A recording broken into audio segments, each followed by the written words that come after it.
Aurora and the Whispering Jewels, a South Pole Christmas Story by Ed Moriquas.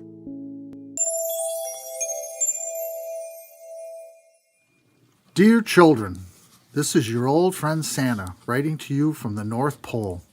I hope you're still enjoying the presents I delivered you last Christmas. What do I do in the off-season?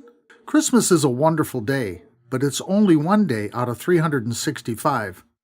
There's plenty of time for me to observe life on Earth. Which brings me to the story of Aurora Periwinkle.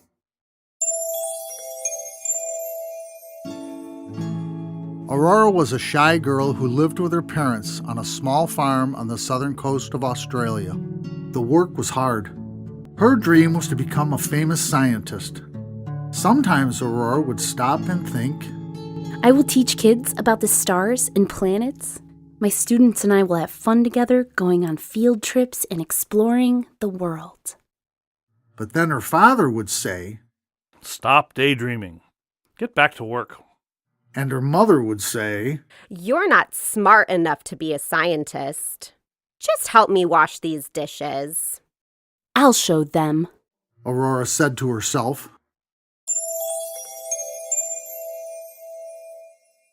In school, she was the quiet one who sat in the back row. She did what she was told, stayed out of trouble, like a small flower growing in the corner of a garden. She would never amount to anything. Her secret was her scientific curiosity. Australia is in the southern hemisphere, so the seasons are reversed from up north. It's winter in June and summer in December. If I could go farther south, I'd be at the South Pole, home of penguins and seals and albatrosses and snow. It would be interesting to live there. When she became a young woman, she decided she would be a scientist, for real.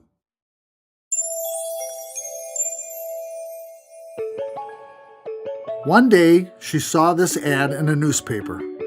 Wanted, a scientist to work at the South Pole Weather Research Center. You must be naturally curious and willing to live all by yourself, studying climate change. When she told her mom and dad about this, their reaction was not surprising. Aurora, you must be crazy. Why would you want to do that? Now that we're getting older, we are hoping that you'll take over the family farm. But Aurora stood firm. You know that I love you both, but this is my life. I'm ready for an adventure, and I just have to do something bigger in this world. And that was that.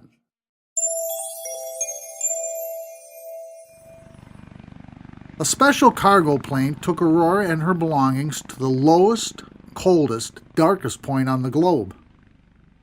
The woman she was replacing was friendly but busy preparing to leave right away. She showed Aurora how to operate the equipment, where to sleep and cook, and other necessities. The building was shaped like a dome, and it was warm and cozy inside. How nice, She said to herself. The daily routines in the research center suited her. She liked the peace and quiet. She measured the temperature, the wind, the tides, the snowfall, and counted the animals she saw. An airplane came once a month, dropping bundles of food and supplies.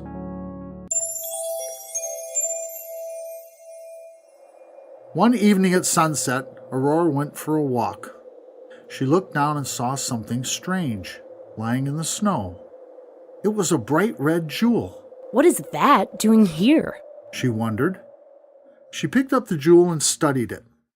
It was about the size of a cherry, and it shined with a swirling inner light. She put it in her pouch and took it home. A few days later, she found two more jewels, a green one and a yellow one. This was quite a mystery. She began to search for jewels like someone picking up seashells on the beach.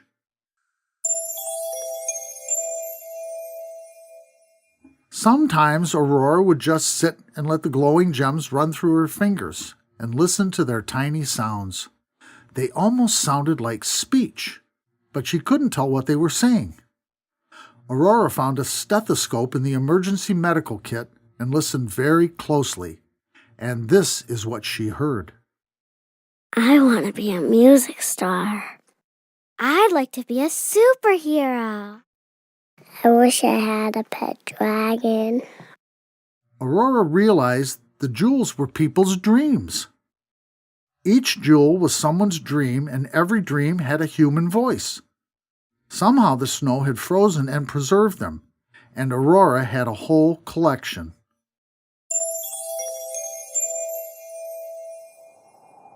One day at sunset, she found a special dream, an unusual shade of blue she had never seen before. She took it home and listened to it. It was the dream of a little girl named Lily, all alone, wishing for a friend in this world. Lily's dream made Aurora's heart feel squishy, like a sad snowman melting in the sun. Maybe, She thought. a little bit of magic wouldn't hurt the South Pole this year. At night under the dome, Aurora thought about Lily. She reached out with her mind to Lily's mother. She sent Lily's mother a dream. It showed an animal shelter where dogs and cats were patiently waiting for someone to take them home. Aurora knew from her days on the farm that pets can be loyal companions. If Lily had someone to care for, she wouldn't be so lonely. The dream worked.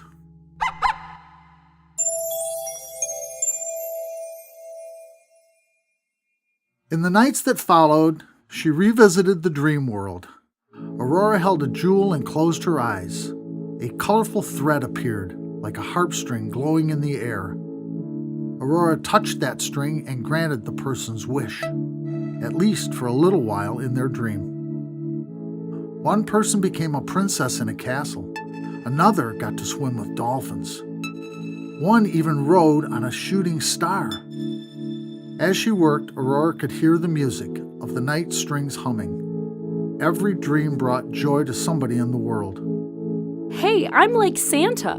Aurora said. Like Santa, only better. Like Santa, only better? Oh, that woke me up. So I decided to contact Aurora Periwinkle. I fired up my computer and sent her a colorful text message.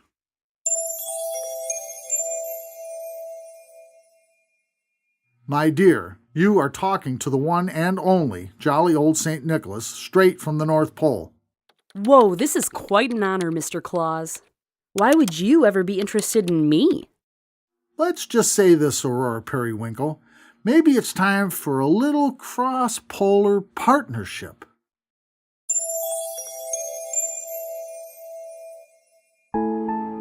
Aurora looked out the window and saw an actual sleigh. It was like my sleigh up north, but instead of reindeer, it was pulled by a team of emperor penguins. She got dressed in her heaviest winter parka, her sturdiest snow boots, and her warmest mittens. She stepped outside and sat down carefully in the sleigh. Now what? She asked. The penguins began to stir. They began to shuffle forward, moving faster and faster, and then suddenly they began to fly. At hyperspeed, it seemed to take only a few quick minutes. The magical sleigh carried her from the South Pole to where? As she looked down below, she saw the North Pole. Mrs. Claus and I were waving at her from a lighted doorway. Welcome, visitor from the South. Mrs. Claus called loudly. We are so pleased to meet you in person. You're pleased to meet me? Aurora replied. I can't believe that I'm here with the two most wonderful gift givers in the world. We entered a bustling workshop. It was a noisy, happy, confusing place.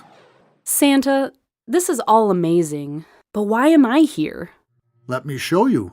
I pulled down a large periscope with a viewing screen, showing a colorful pattern of ever-changing strings.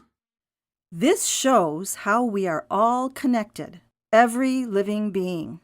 Mrs. Claus explained. I pointed at the screen and said, "See this triangle? It shows the little girl Lily, her mother, and their new dog. You made it happen by giving them that dream." Aurora, you are a very special person with a very powerful gift. But how did this happen to me? I don't feel very special. Your loneliness taught you kindness, I explained. I scattered the jewels in the snow for you to find as clues. No one else can see them except you. Thank you, Santa. So, how about my partnership idea? I asked her. I'll deliver the gifts from the North Pole, and you deliver the dreams from the South Pole. Aurora looked from me to Mrs. Claus and back again. Yes! She shouted. That will be great. In that moment, Aurora Periwinkle became the Dreamweaver of the South Pole. Now, it's time for you to return home. But remember, there's always a warm welcome waiting for you in the North Pole workshop. And some fresh Christmas cookies.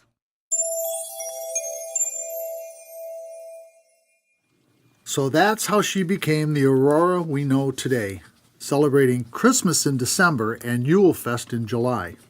The Aurora Australis. That's what scientists named the Southern Lights.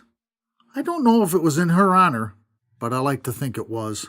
When those lights dance across the sky like glowing green clouds, children whisper, "There goes Aurora, our Dreamweaver." This is their song, based on Twinkle, Twinkle, Little Star.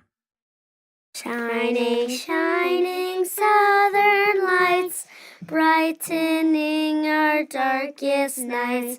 Christmas happens twice a year in the southern hemisphere.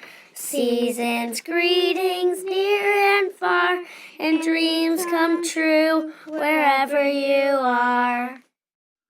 Aurora Periwinkle returned to her home in Antarctica, my polar opposite, but also my lifelong friend. She learned that even in the coldest places, there can be warmth, kindness, and the magic of dreams. And to all a good night. Sincerely yours, Santa Claus. Thanks for listening to Aurora and the Whispering Jewels, a South Pole Christmas story. The author is Ed Morikwas, with illustrations by Phoebe Cho. Santa was portrayed by John Youngerman, and Mrs. Claus by Nancy Youngerman. Aurora was brought to life by Shannon Barnes, her parents by Mark Carley and Lindsay Murphy. Our narrator was Kathleen Morikwas, with sound engineering by Sam Morikwas. Bye for now.